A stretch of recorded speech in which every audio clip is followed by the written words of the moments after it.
మానస సరోవర్ యాత్ర ప్లాన్ చేస్తున్నారా? నమ్మకంగా సేఫ్ గా మీ కలల మానస సరోవర్ యాత్రని ట్రావెల్ టర్న్స్ తో నిజం చేసుకోండి. మరిన్ని వివరాలకు ఈ నెంబర్కు కాల్ చేయండి.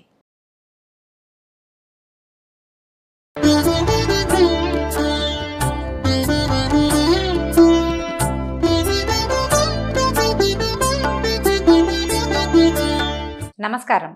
మాఘపురాణం 11వ భాగంలోకి వచ్చాం.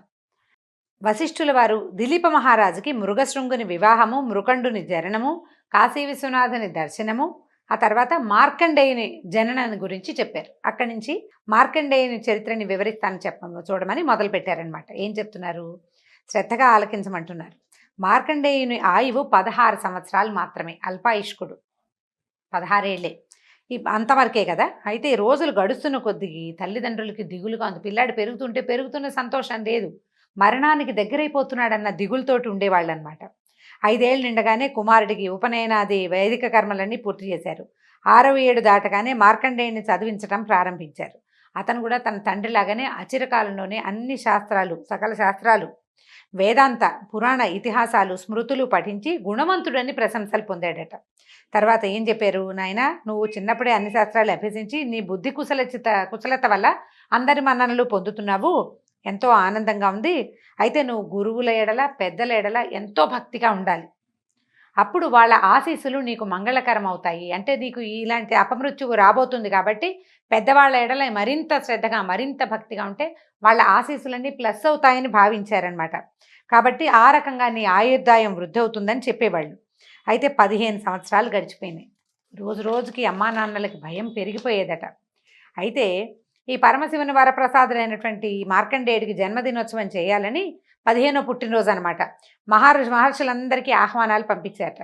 మునీశ్వరులు, గురువర్యులు అయిన వాళ్ళందరూ, ఎంతమందో, చాలా పెద్ద పెద్ద వాళ్ళంతా, మళ్ళీ పిల్లవాడి పేరు పెట్టినప్పుడు వ్యాస మహర్షి వీళ్ళ నామకరణం చేసినప్పుడు వచ్చిన వాళ్ళందరూ కూడా, అతని ఉపనయనానికి వచ్చిన వాళ్ళు, అతనికి విద్య నేర్పించిన గురువులు ఎంతోమంది ఈయన మృకండుని ఆశ్రమానికి వచ్చారట. అందరినీ ఆనందంగా ఎంతో బాగా ఆతిథ్య సత్కారాలు అన్నీ చేసి ఎంతో ప్రేమగా చూసుకుని పెద్దలందరికీ నమస్కరించి వశిష్ఠుని కూడా నమస్కరించాడు. వచ్చిన వాళ్ళందరికీ నమస్కారాలు చేస్తూ అప్పుడు మార్కండేయుని నివారించారట. అట్లు చేసినందువల్ల ఏమిటండి దండం పెట్టద్దని ఎందుకు అంటున్నారంటే, ఎందుకు నివారించావు అని అడిగితే వశిష్ఠుడు చెప్పాడంటే, ఈ బాలుడు కొద్ది దినములలో మరణించగలడు, మీరందరూ అతనిని దీర్ఘాయుష్మంతుడు కమ్ము అని దీవించారు. మీరంతా మామూలుగా పిల్లాడు 15 ఏళ్ళ వాడు దండం పెడితే ఆయుష్మాన్ భవ, ఆయుష్మాన్ భవ అంటారు. ఇతనేమో కొద్ది రోజుల్లో మరణిస్తాడు, మీరందరూ ఆయుష్మాన్ భవ అంటున్నారు, దీర్ఘాయుష్మంతుడు భవమని దీవించారు. ఇతని ఆయుర్దాయం 16 ఏళ్ళు, 15వ జన్మదినం జరుపుతున్నారు. ఇంకొక సంవత్సరం మాత్రమే ఇతను బ్రతుకుతాడు. నాకు నమస్కారం చేస్తే నేను అది చేయవలసి వస్తుంది, దీర్ఘాయుష్మాన్ భవ అనాలి. పరమేశ్వరుని ఆజ్ఞకి వ్యతిరేకంగా ఎలా చేయగలను? నాకు ఈ విషయం తెలుసు కాబట్టి నేను ఆ పని చేయట్లేదని చెప్పారు. చెప్పేసరికల్లా ఈ మార్కండేయుని దీవించిన మునీశ్వరులందరూ ఎంతో విచారించారట. అయ్యో చిరంజీవి వర్ధిల్లు అని దీవించినందున మా వాక్కు అమంగళమగునని ఎంతో బాధపడ్డారు. దీనికి మార్గాంతరం లేదా? ఇంత చక్కని పిల్లవాడు, మృకండునికి లేక కలిగిన సంతానం. ఈ మృకండు కూడా ఎంతో గొప్పగా సంసారాన్ని ఉద్ధరించినవాడు, ఎన్నో ధర్మశాస్త్రాలు చదువుకున్నవాడు, ఈ కాశీలో శివలింగాన్ని ప్రతిష్ఠ చేసి అత్యుత్తమమైన శివ పూజ సల్పినవాడు. ఇతని వంశం ఇలా నిర్వంశం కావాల్సిందేనా? దీనికి ఏమైనా మార్గాంతరం, వేరే ప్రతిక్రియ ఏది లేదా అని వచ్చిన ఋషులు, మునులు అందరూ అడిగారట. అడిగేసరికి ఏం చేస్తారు? అప్పుడు ఈయన ఏమన్నాడు? వశిష్ఠుడు కొంచెం ఆలోచించి, మనం అందరం కలిసి ఈ మార్కండేయుని వెంట పెట్టుకుని బ్రహ్మదేవుడి దగ్గరికి వెళ్దాం, ఆయన ఏం చెప్తాడో చూద్దామని అనుకుని ఏం చేశారు? అందరూ కలిసి బ్రహ్మలోకానికి వెళ్ళారట. ఈ మునీశ్వరుల ఆగమనానికి బ్రహ్మ ఎంతో సంతోషించట. మునులందరితో పాటు మార్కండేయుడు కూడా నమస్కరిస్తే బ్రహ్మదేవుడు చిరంజీవిగా దీవించు నాయనా అని దీవించాడు. అప్పుడు వశిష్ఠ మహర్షి మార్కండేయుని జన్మ వృత్తాంతం అంతా బ్రహ్మదేవుడికి తెలియజేశాడు. అంటే అందరితో పాటు దీవించేశాడనమాట ఆయన. బ్రహ్మ కూడా జరిగిన పొరపాటుకి విచారం వెలువచ్చి భయపడుకొని మార్కండేయుని దగ్గర తీసుకుని, నాయన పరమేశ్వరుడు ఈ బాలుని దీర్ఘాయుష్మంతుణ్ణి చేయుగాక అని తన మనసులో శివుణ్ణి ధ్యానించట.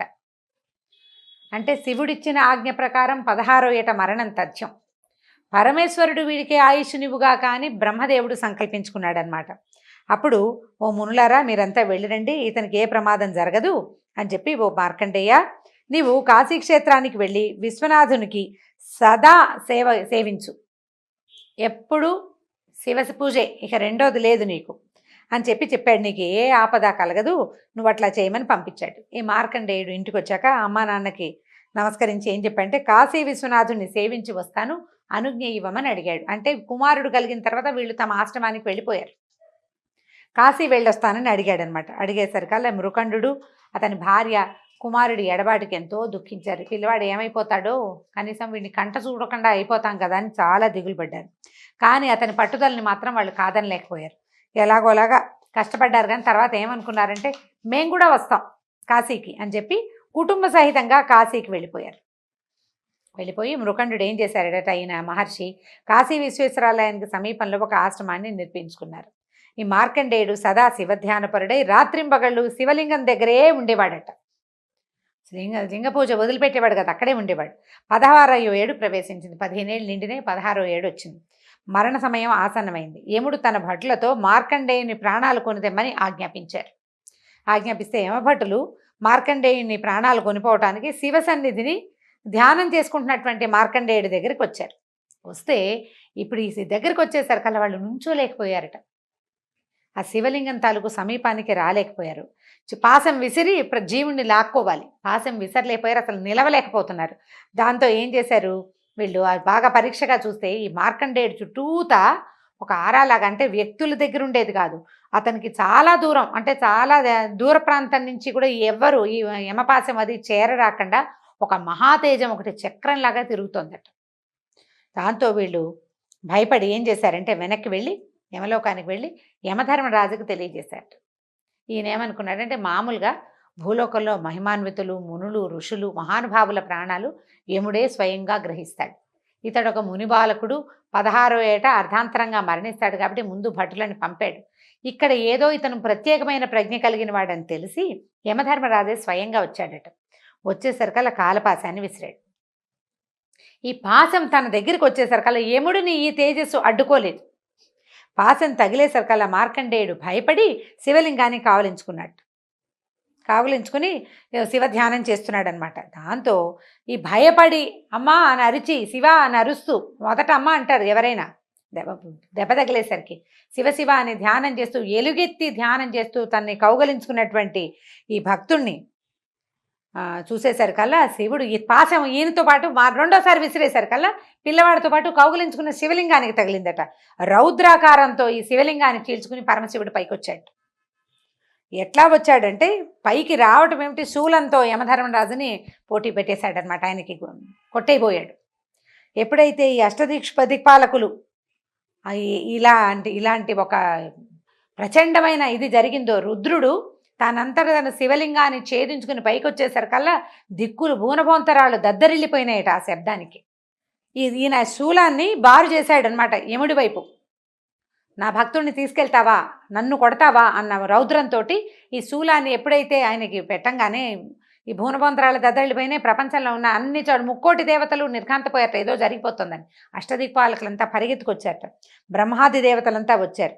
పలు విధాలుగా ఆ శివుణ్ణి ప్రార్థించి ఆయన కోపాన్ని చల్లార్చి తన కర్తవ్యాన్ని నెరవేర్చాడు. నీవిచ్చిన ఆజ్ఞ ప్రకారమే ఇతను వచ్చాడు అని పరిపరి విధాలుగా ప్రార్థించి ఆ శూలాన్ని వెనక్కి తీయించారు. లేకపోతే యముడు ఆ శూలానికి ఆహుతైపోవాల్సింది.